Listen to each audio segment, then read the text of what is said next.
YouTube, how the fudge are you doing?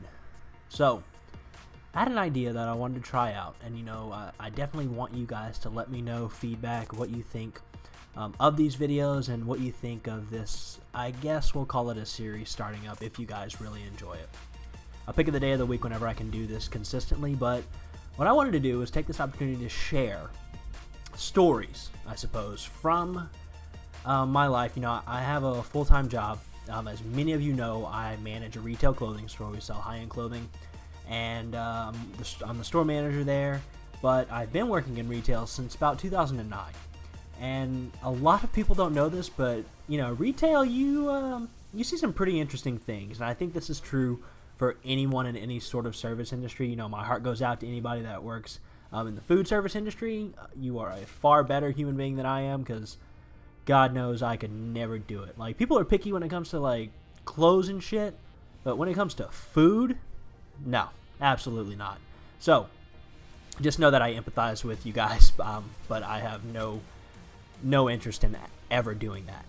But working in retail for so long, you see some things, you hear some things, and what I wanted to do was just share some of those things with you guys.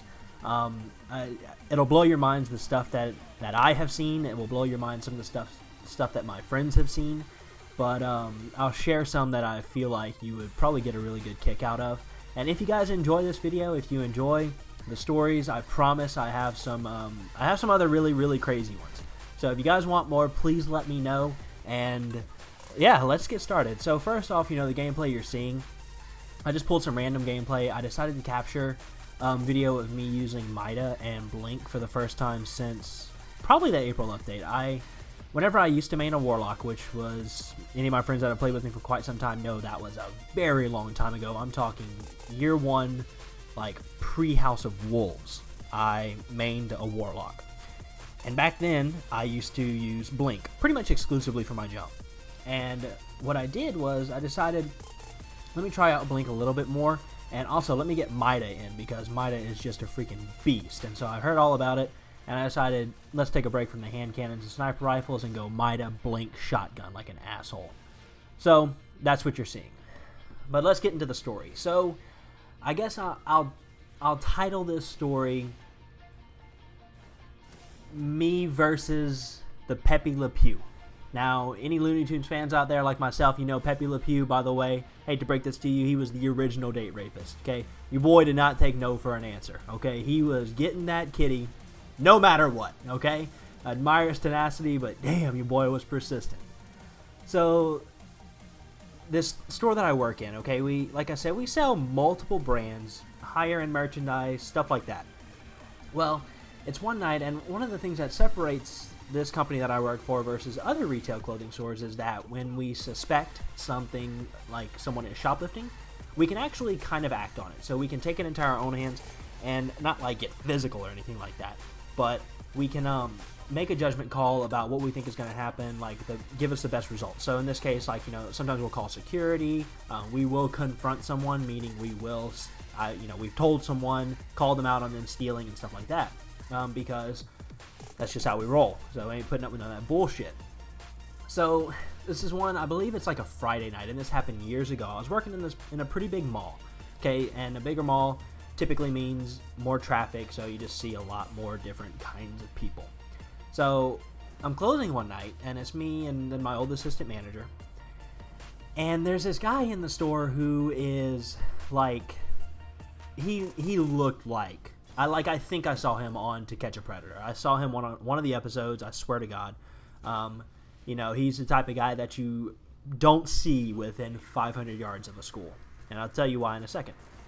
So I'm closing the store one night when my old assistant comes up to me and he says, hey, I think this guy just stole a bottle of cologne from us. I think he put it in his pocket or something. I don't know where it is. I found this wrapper for it, so I don't know what's going on. I think it's him. So, of course, I support him, and I'm like, all right, well, it's your call. If you want to confront him about it, then let's do it, whatever. So he ends up confronting the guy, and we go to the back room. And my old assistant grabs me, and he's like, hey, come with me just in case, it's just protocol. So we're in the back room, and my old assistant starts questioning the guy, basically. And, we called security at this point, so they're on their way. and he's asking him just pretty run-of-the-mill questions like, I found this wrapper, where you were shopping, did you or did you not take it, where is it, blah, blah, blah. So the guy's getting pretty nervous, and he's got this, like, tiny Hollister bag in his hand. So we continue questioning the guy, and the guy's like, oh, no, I was going to take it, but I kind of chickened out. Is basically what he's telling me and my assistant.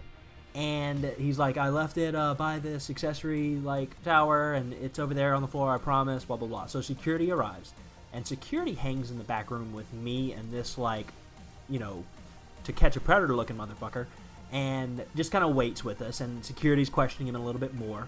And my old assistant goes on the floor, he's looking for it, blah, blah, blah. He's like, bro, I can't find it.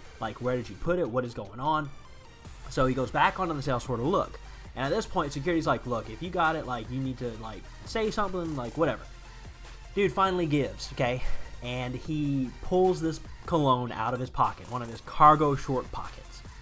And at this point, my assistant comes back in the back room, and he's like, all right. He's like, we prosecute everyone. So the security guard starts, he tells him, he's like, put your hands behind your back. He's like, I'm going to cuff you. We're going to go down to the security office. The guy starts, freaking out. He's shaking pretty uncontrollably. He's incredibly nervous, And I wasn't really thinking about what he was thinking, I suppose. I didn't know what was going on. But he ends up kind of freaking out, and he's like, kind of arguing with the security guard. And the security guard that we have, he was notorious for just macing the shit out of people. That's just what he did. Whenever things got a little hairy, he will mace your ass. So I'm in the back room, and the security guard tells the guy, if you do not put your hands behind your back, I will pepper spray you. So the guy finally complies. He puts his hands behind his back, and he cuffs him. Well, his Hollister bag is on the counter, and he starts, pulling stuff out of it, going through it. And I'm not thinking because we had a Spencer's in the mall at the time, but he pulls out a set of handcuffs. Okay, then shortly after that, he pulls out this, tiny prescription bottle. Again, did not put two and two together. No idea what the fuck that is or why he had it. So, protocol at the time for this particular mall meant that to prosecute, press charges and all that, you had to go down to the security office, fill out a police report, wait for the cop to get there so that they can address it and all that fun stuff. So my assistant goes down, and I'm hanging out just waiting because, it wasn't my decision to confront the guy. Well, my assistant comes back into the store, and he's, on his phone, and I'm like, hey, what happened? He was gone for a while. He looks at me, he's like, bro, that guy had roofies and handcuffs on him. And I'm like, what? He's like, yeah, poison control had to come and verify the substance. Homeboy had roofies and handcuffs on him. The fuck, dude? He's walking around the mall. He was gonna take someone. He was going to kidnap someone. He had a panel van in the parking lot waiting to take someone. He was probably after me because I'm pretty, and he could probably get a lot of money for me. I'm valuable. And I was looking good that night, you know what I'm saying? But point being is, homeboy, he wasn't playing, okay? Like I said, he was going Pepe Le Pew. He was taking that shit. And so that's that blew my mind. As if that wasn't bad enough, we found out homeboy worked in the mall at an all-women's clothing store. He was the back room manager of an all-women's clothing store. What the hell is going on here? There's no way. So I guess if you're gonna potentially try to kidnap or rape someone, don't shoplift maybe? Maybe want to smell good for his date? I don't know.